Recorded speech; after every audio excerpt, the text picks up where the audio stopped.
Welcome back at WNST, Towson, Baltimore, and Baltimore Positive.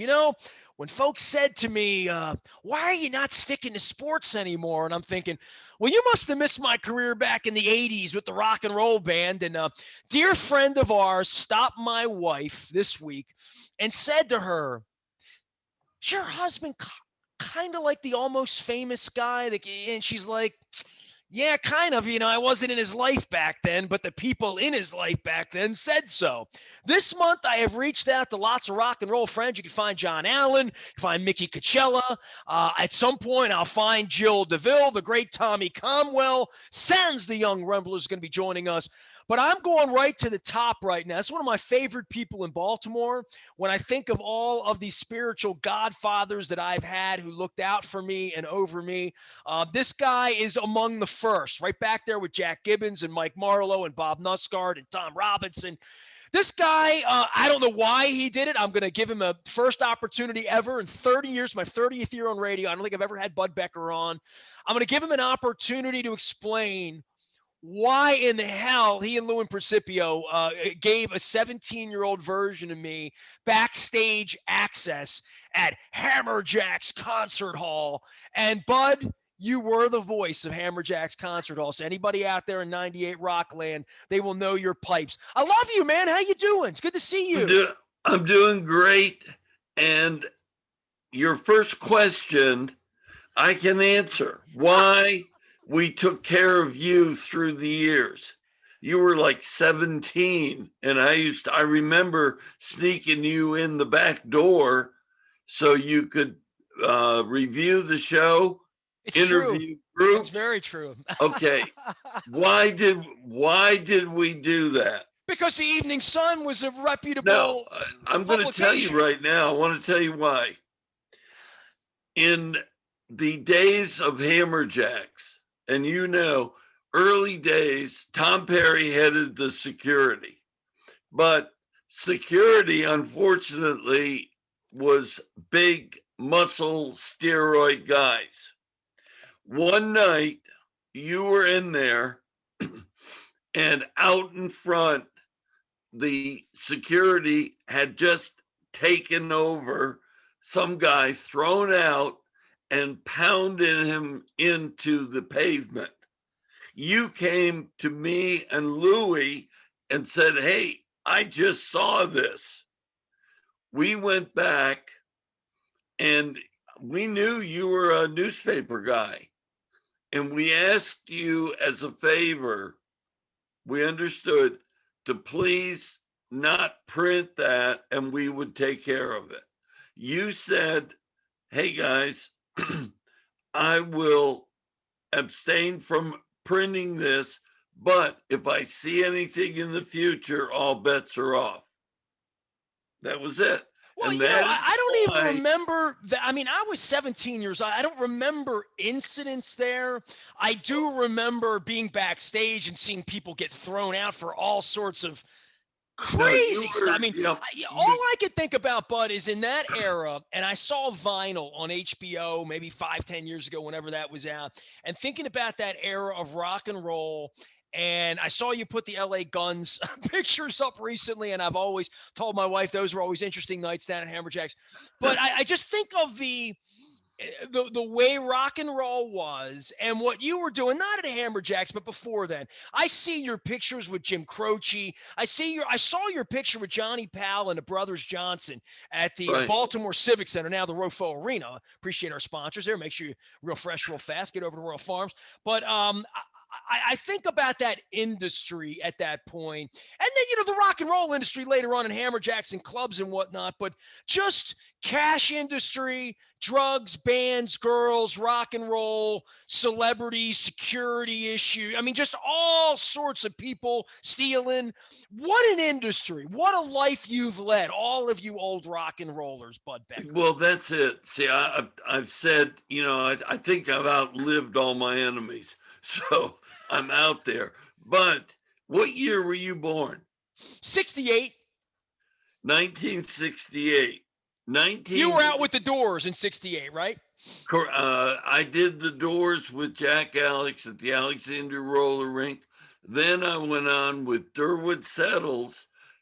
The first show I did was Janis Joplin with Jeff Beck opening, Rod Stewart singing lead, and went on from there, Blood, Sweat, and Tears with Spirit. Uh, then I went, I've just gone on. When you and I caught up, I was at Hammerjacks. But prior to Hammerjacks, I was at Coast to Coast. And before You that, wouldn't let me in there. You booked Saxon into Coast to Coast one night, and Adam Ant booked into Coast to Coast, and I couldn't get in. It was like 81, 82. I was only 13, 14 years right. old. And Coast to Coast went away probably right about it, right then. 81, Well, 82, 83, right? now I left Coast to Coast in 86 because what had happened, I took, I'm not bragging, this is a fact. Um, Coast to Coast was started by Frank Serio. Frank Serio wound up bankrupting Coast to Coast. Doc Bevins picked it up with Max, his brother, out of bankruptcy.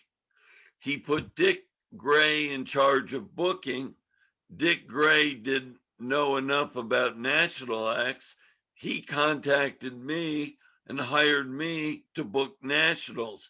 The first show I remember booking was uh, Huey Lewis and the News Thanksgiving Eve at Coast to Coast, sold out.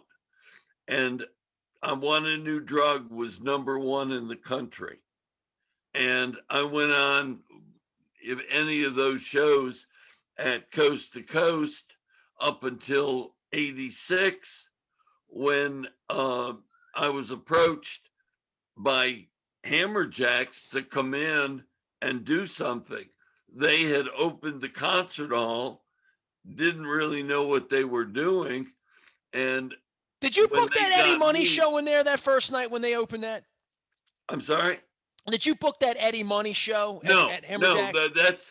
that's great. When they first opened um, the Hammerjacks concert hall, that was Jackie Dorfler and Louis Principio, and they had previously moved over from the nightclub, and the nightclub had moved over from Charles Street. That's where they Yeah, it I all was too started. young to go to the original Oh, Hammerjacks. Yeah. that's why I was asking. I'm not when you were born. I mean, you Well, were the original Hammerjacks was literally a bar in South Baltimore. It correct. was a Well, house bar. it, it was a house bar on Charles Street, and this is I tell you, Louis' wife Karen knows all the history about Charles Street. Uh, uh, I didn't come in to Hammerjacks until 86. And by that time, they had gone through Charles Street, gone to Howard Street, then opened the concert hall and I was at Coast to Coast then, rocking.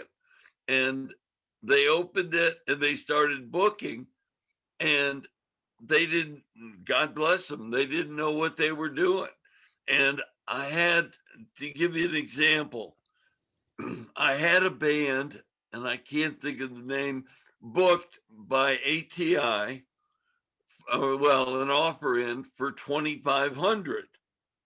And this was just after Hammerjack's concert hall had opened. Like you said, it opened with Eddie Money and the girl from MTV. MTV. Yeah, yeah, Right, yeah. yeah, and they were Nina going Blackwood. along. Nina Blackwood, I'm Okay, thinking. but this will give you an idea. Okay, I've got an offer in for 2,500 for this band.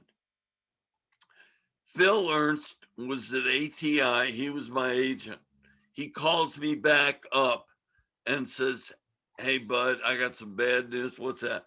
I said, he said, "This offer for, I can't remember the band now, 2,500, um, Hammerjacks has just put in an offer for 5,000.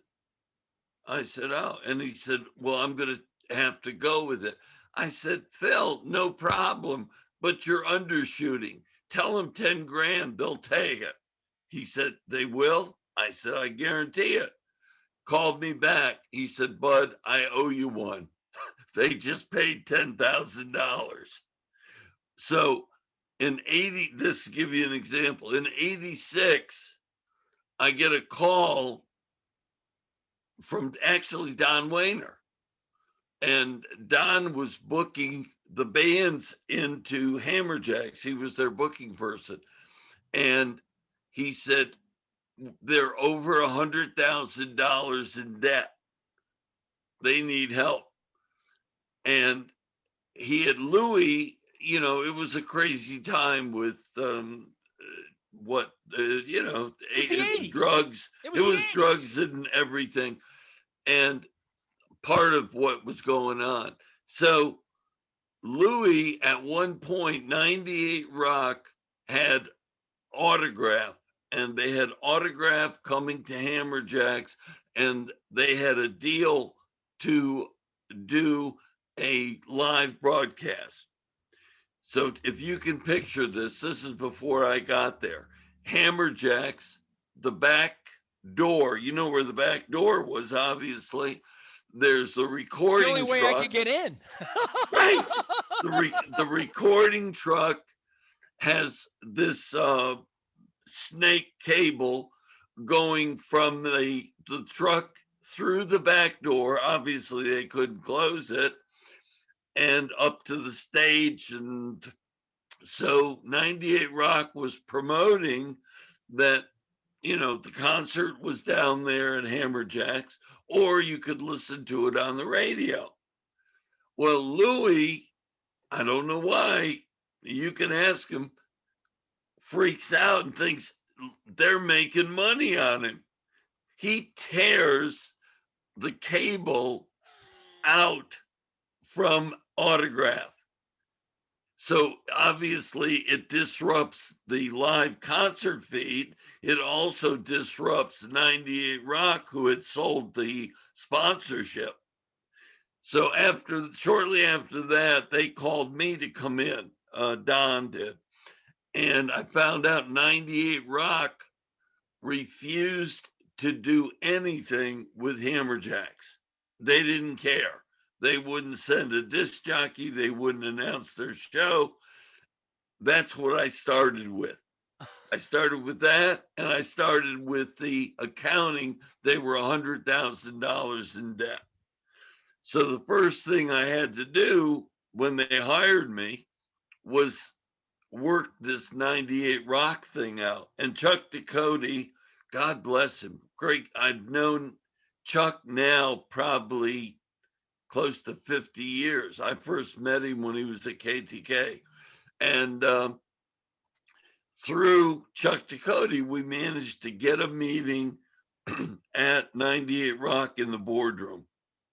And nobody was happy. But I said, okay, I'll take care of this if you guys will come back in, and we both need each other. So finally they agree. Okay. So By I the way, Bud, started. I don't know this story. So this is the I first okay. time I've ever I heard this started story. booking in 86. That's why I have you on, man. I hear old Right stories. there. And we had to, first I had to repair the damage with 98 Rock. Then I had to figure out what we could book and get it booked. And it was working with Don. I had to call Don, and then Don called the agent or the agency to see if we could get that act in. And then we tried to build this whole thing back up. But the amazing thing to me all these years later in regard to rock and roll, and I mentioned the girls, the drugs, the girls, the booze, the girls, the rock and roll, the buses, the sex, all of that went on. It's just sort of like, and I've done this with football players, trying to get them to a show after a game where you win, you lose, there's emotions, there's baby mamas, there's family in town, all this going on, right? And I'm thinking about the same thing, like, I know Chips enough. I mean, I know rock and roll people through the course of time. It's really amazing. Like I remember there was a Soundgarden show that got canceled because of his and you remember more of the facts about that than I do. But it's amazing more bands did not make it on stage. That there weren't more injuries, more casualties, more canceled shows, more singer with herpes, more drummer with the flu, more the whole band has the flu. Like it really is amazing how the business worked back then to get bands on stage. And now that music has stopped for a year and a half and we all miss it and all of that, I think back to that era of what it must have been like to be a manager on a tour bus for one of those bands, trying to collect money, not get ripped off, having girls on the bus, having roadies who want, like just what a mess rock and roll life must have been. And I'm just a kid with a notebook backstage, Bud. Right. You know what I mean? I'm just a kid with a notebook backstage trying to meet Joe Jackson and tell him how much I loved stepping out, or, hang out with Tommy Conwell upstairs and, see what's going on and ask about the next record deal. Like I never thought much about the money. I thought about the girls. Like I had a good time chasing girls. I'm not going to lie. But the beer and the booze and the drugs never came to me, honestly. The booze, you guys were really like trusting of me because I never really did. I saw Right. cameras everywhere, and all I could think about was if I screw up tonight, I'm going to miss the Ozzy show next month. And if I screw up that night, I'm going to miss the Paul Stanley show the next month. And if I screw that up, the Smithereens and the Alarm are coming in.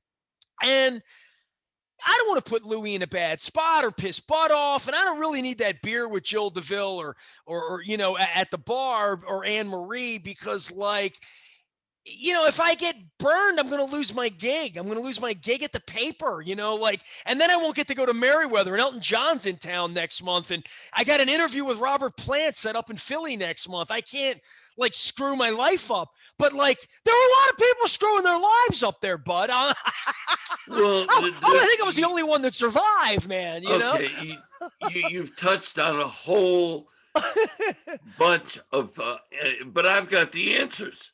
Go ahead. Okay.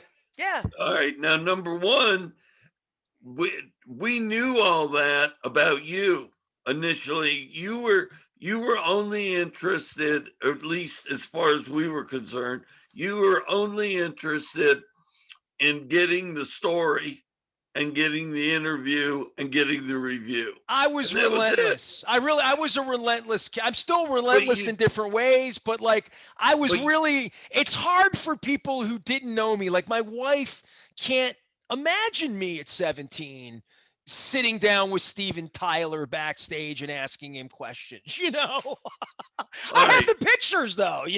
Well, there's so much here to go back and forth with. But all right, number one, to answer some of these questions. Well, I just think it's a tough business. I think it was a very unpredictable business with a lot of unpredictable people. That's all. Well, here's the number one. The answer to your question. Hey, we turned you loose, and see, you became.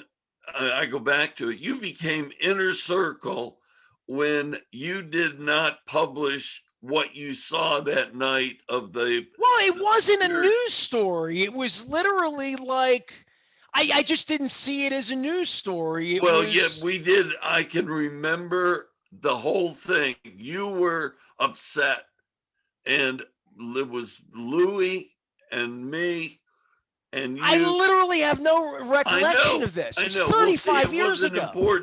It wasn't important that much, but to me it was, and that was the turning point as far as anything beyond that night.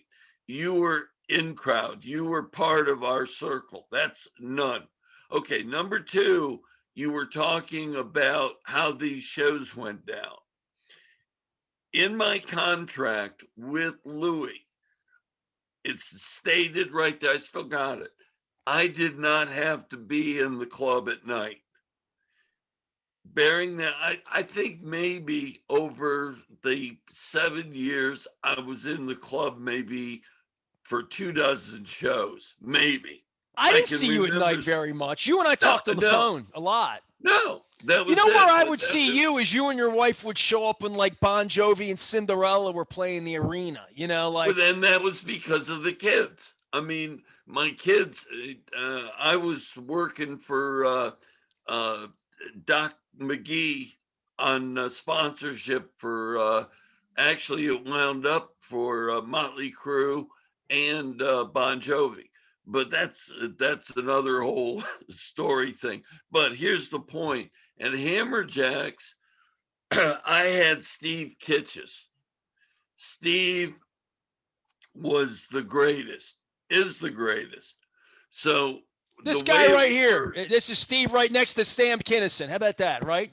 oh, well, there's all sorts of pictures if you go on my website through the area with yeah, there you are Black with Crows. I did. Steve. I stole some of these from you. This is the Oh, alarm. you're welcome to all of it. I Oh put up man, you know I'm missing some of them. Here I am with Debbie Harry, and there's Louis Principio and some folks from HFS. So the Sam Kinison picture. When you put this one up a couple of weeks ago, this thing went crazy, man. I mean, oh yeah, people, but here's the thing. I get asked all the time, how did it work? Why did it work? The reason it worked is because you had Louis Principio, you had Steve Kitches, you had Tom Perry, and myself. You had four people in different areas, and nobody wanted the other person's job. So, you know, I could do production. I've been out on the road with for 3 years with Uriah Heep, Kiss, Seals and Crofts, you name it. But Steve did production. My job was to book winners, sell it out, and go home. Steve, I handed over the production, and he took care of the bands. That was it. And with Tom Perry, he had, the steroid bull, whatever, but he kept it under control. He had security. And Louis, he wrote the checks. And I nobody else. honestly, it's amazing you remember this thing about like an incident and a scrape and a fight and whatever. I don't remember a whole lot of that at Hammerjacks. Like I don't. I'm sure there was and this and that and from an occasion, but like I don't. My Oh, memories listen, of it 35 years later of the club itself. The one thing I would always say to my wife and Mike Brillhart is another guy that yeah, I Mike really hope. Brillhart is, you're absolutely, Mike Brillhart, I go to. If I have because he was there. I wasn't there at night. I mean, Brillhart was omnipresent in the area between the club and the nightclub, which was the DJ booth, with the Right. ability to send different music to different sides. And all the albums were in there. And he and I would always get the albums first because he was at the radio station with Tom Pless at Dundalk High. I was on the mailing list at the paper, and I got a lot more kinds of stuff than what he got. And he would always ask me, "Did you get the new Bang Tango, or did you get the new Black Crows, or how about this new band live, or anything like that?" But all these years later, the people that circulated through there.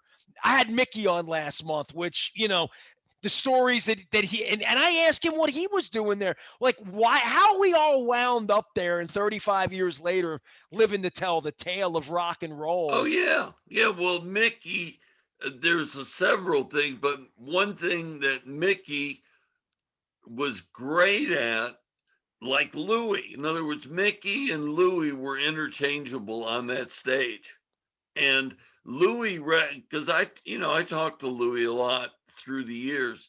He always took care of me. God bless him. Um, and he said what he loved about Mickey is he could turn stuff over to him, like those Tuesday night wet T-shirt, naughty negligee, all that. And Louis could do it, he did it. But when Mickey came along, Mickey could do it and Louis could go home.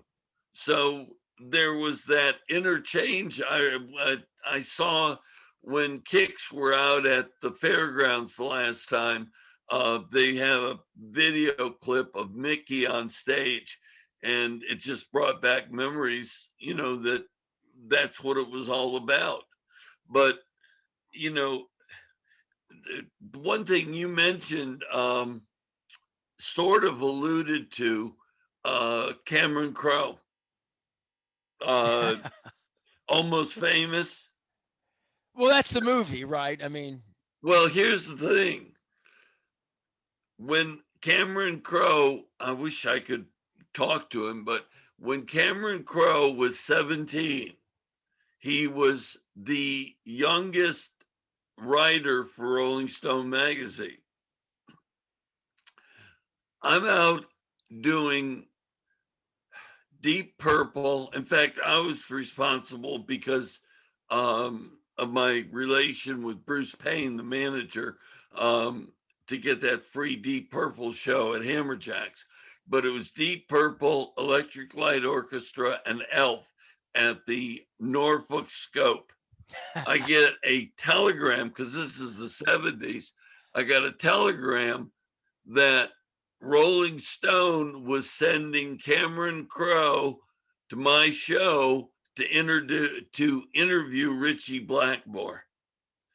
And based when I looked at it, that's exactly what happened. I had to babysit Cameron, and in fact, I got an extra hotel room, one for the everybody was partying, and another one for Cameron to go and interview Richie Blackmore and also to stay out of trouble because they sent me the telegram. He's only 17. And well, so you had already dealt with. I think you would mention that to me in the '80s, and I had no idea who Cameron Crowe was. I had right, no idea about Fast Times at Ridgemont High or his involvement with Rolling Stone. But people had at that time in my life, they're like, "Oh, you're like Cameron Crowe," and that didn't right, mean because anything to me in that's 1988. Now that it says people say that to me, I'm like, "Oh my God, it's like the highest praise you could oh possibly yeah. have," right? Well, Like it's on he my bucket list. Like if I could ever sit and talk to Cameron Crowe for an hour on the me show, too. that would be the ultimate, hour for me to actually Well, spend some time with him. Cameron later on produced a series for Showtime called Roadie. And if you have not seen it, it's the best. I've recommended it to everybody. That, along with Dirt, which was the Motley Crue Motley book. Crue, and Doug Thaler, who was the manager at one time, was like one of my best friends. In fact, that's how uh, uh, Doug Thaler was managing Motley Crue and managing Scorpions when he hooked up with Doc McGee, who was managing Bon Bon Jovi, right? Jovi. Right. And then later, I did the first date with Skid Row at Hammerjacks, they opened for Kicks on Easter Sunday for an all ages show. And I think that was Sebastian's birthday. But I put together sponsorship, and Doug came down to tell me they couldn't do it. I had Harley Davidson cigarettes, and I had Sneaky Pete condoms ready to sponsor the tour. And the condom, I still got the logo somewhere. The condom was great. Dude, I saw Motley Crue on a stage in Wisconsin with girls and damn Oh, they poles and were cages and just just it crazy. seems the That '80s. You can't movie. tell people that today, right? This canceling all Well, this, like you couldn't do that now. Well, I tell you what, I was up with my grandkids and my daughter, and that movie must have just come out, and they started talking about the movie. I was there, and no, I said I stopped him. I said I was there and every bit of that movie is true, and then some. I was with, in fact, Motley Crue played Cap Center, and then they would take a limo over to Hammerjacks for last call. I mean, and that Louis, that's it. It's crazy, but that was it. And Cameron is still a legend, but he was 17, and I had to babysit him in Norfolk, and he did the Richie Blackmore interview, and that had to have been 19, maybe 75, 70, I think so. So yeah, you by the mid 80s, things had changed. And then let's see, I came into Hammerjacks in 86, and then it was really the spandex era until uh, it was Nirvana was what, 91, And that ended it 92. all. That ended it all. That's I go it. back to that era, Bud, and you mentioned Coast to Coast, and the Seagull Limb was more of a breeding ground Oh for the yeah. Poisons and the Child's Plays and the Wrathchilds and all that. But the Marble Bar is one of those things that's sort of lost, and the disco era and the Talking Heads and the Blondies and that sort of era of early Ramones. And I played Hammerjack so many times, right? But the Yeah, I Marble stole them Bar was away sort of the from, thing before Hammerjacks, right? what's that? The Marble Bar was sort of Oh that yeah, place. Yeah. that was actually, it was, I worked with him. That was Jeff Sharp. Jeff had in fact, there's a place called it's Padonia Arena, where they do flea markets, and down it's in Baltimore, but the Marble Bar is in their room, one The of their actual Marble Bar, right? I understood. the Understood. The actual one everybody Marble drank Bar. off He of. bought Understood. it and moved it when the Marble. In fact, and I talked to um, Bill Straver.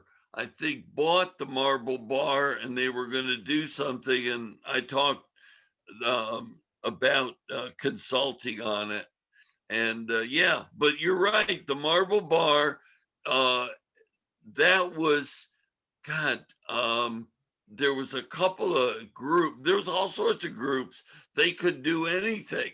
I mean, it didn't matter. In I'm not fact, the sure. I other, think maybe you two played like it's like oh yeah, crazy. Yeah, yeah, right at yeah. that time, 81, But 82. Right. there was the guy, um, and I could see him.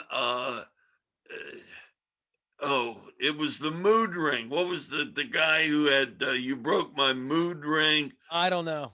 I'm out. I know it'll come. He played there, but yeah, the Marble Bar was actually, the Marble Bar was Baltimore's 930 Club, because the 930 was booking the same acts, and they were alternative Root acts, Boy and Slim. Root Boy Slim. Root. Yeah. That's who it is, Root Yeah. Boy Slim. See that, Bud? I got Google, man. I come up with stuff, man. It's great. Yeah, But and Bud Becker's my guest, by the way. I got to reset this. Bud was the old radio voice on 98 Rock, introducing Hammerjacks. more than a nightclub. More than a You want to? This is one of my favorite rock and roll stories. Hammerjacks rules the street. Hammerjacks Remember rules that? the I do remember that. Okay.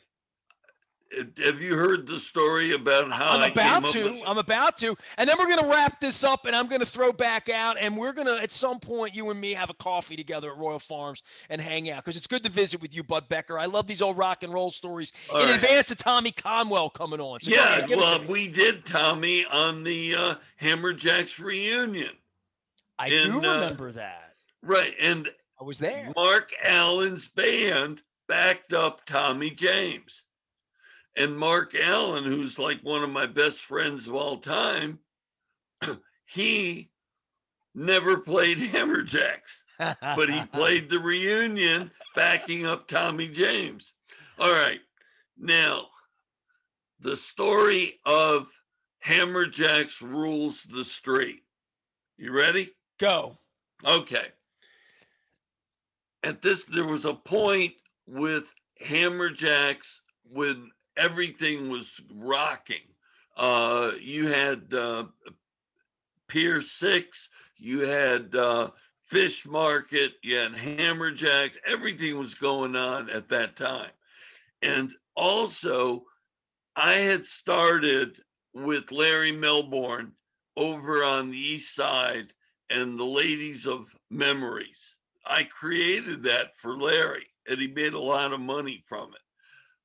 Then all of a sudden, Larry decides he's going to be a nightclub owner. So he creates Steel Town. Now, Steel Town was on the east side of town, and it was in the process of being rebuilt. And it was a concert hall. It was like a multiple uh, facility. It was going to be. It was a pool hall. It had it all. Yeah, Absolutely. everything. Pool hall, dance hall, And concert hall. Right. yeah, and it was Larry Milbourne, and Larry brought in Bob Schmuff from to tell him what to do. There's a point to this.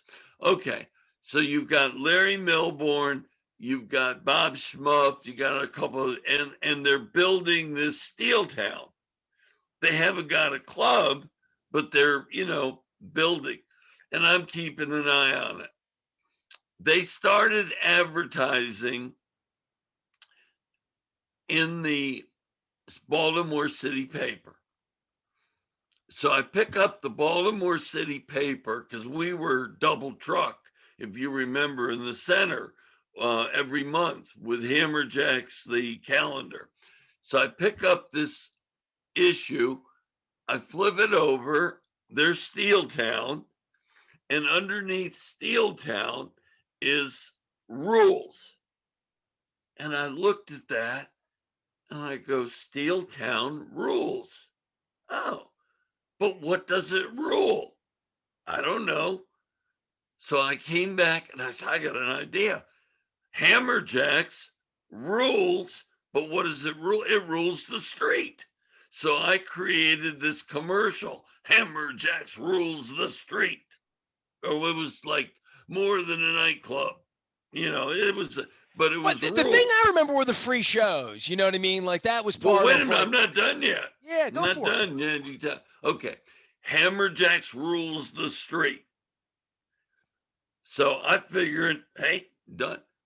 Well, it turned out, and because you just mentioned it, when Steel Town finally got open, the sports bar was called Rules.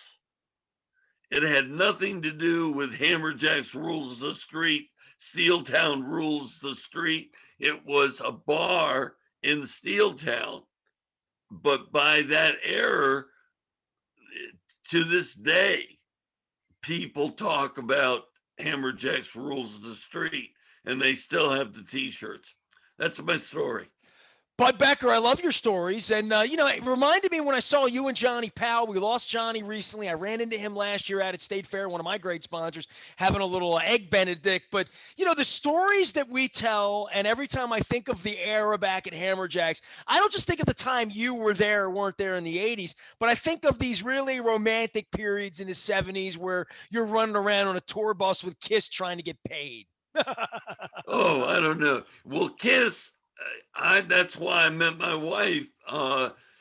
They flew me in July 13th, 1976. I was out with Seals and Crofts, and nobody could get along with Gene Simmons except me. And so they sent, I produced that show at the Baltimore Civic Center with Bob Seger opening. And I met Debbie that night at the show. She had taken her brother. You met your wife at a Yes. Kiss Bob Seger show. Is that true? Kiss Bob Seger. Yeah, Kiss headline Bob Seger open. And Bob Seger. No wonder I like Debbie so much. Yeah. But then we were at all the Kiss shows from that time forward. And that's where a lot of the pictures come from, because she was a photographer, and I got her a photo pass. And when we started going together, I remember her famous quote was, "I will never sit out there again." And she didn't. She always had passes. So that's it. But yeah, I came into town. I had done Seals and Crofts. The 13th was off. And then the morning of the 14th, I went to Philly to put on the show at the Spectrum with Seals and Crofts. And that's the rest is history. Kiss and Bob Seger leads to a lifetime. Bud Becker's been my friend since the early 80s. He has recollections that I swear I don't remember at all, which makes it all the more fun. Bud, stay healthy, take care of yourself, and hopefully, and I've told everyone, music not being in our life the last year, that beer at Merriweather on the lawn this summer is going to be extra sweet because I miss music a lot, man. It's great chatting with you. Great having you on the show. And give my best to your wife. Always. The great Bud Becker of Hammerjacks ruling the street and all those concerts. I heard a Samantha Fox song a couple months ago. I said to my wife, I said, I met Samantha Fox once at Hammerjacks, naughty great girl, lady. She was a super. Her, Debbie Harry, Cyndi Lauper. You had Lita Ford there in the early days too. I did Cyndi Lauper. Drive All Night was #1 in the country the night she played Hammerjacks. I was at that show big time. Backstage at Hammerjacks was extra locked down the night Cyndi Lauper was there. I remember that. The nights that I got thrown out, I felt like, what's going on around here? Becker told me I'm part of the furniture. How the hell did I get thrown out of backstage? Only a couple times, but Cyndi Lauper was one of the ones that threw me out. So, hey, Bud, I got to run, man. I appreciate you. Go. Bud Becker, my dude, joining us here. All of our intelligent conversations are now called Wise Conversations. We're now brought to you by Wise Markets. Our good friends, eat better, spend less. That's Wise. We are BaltimorePositive.com.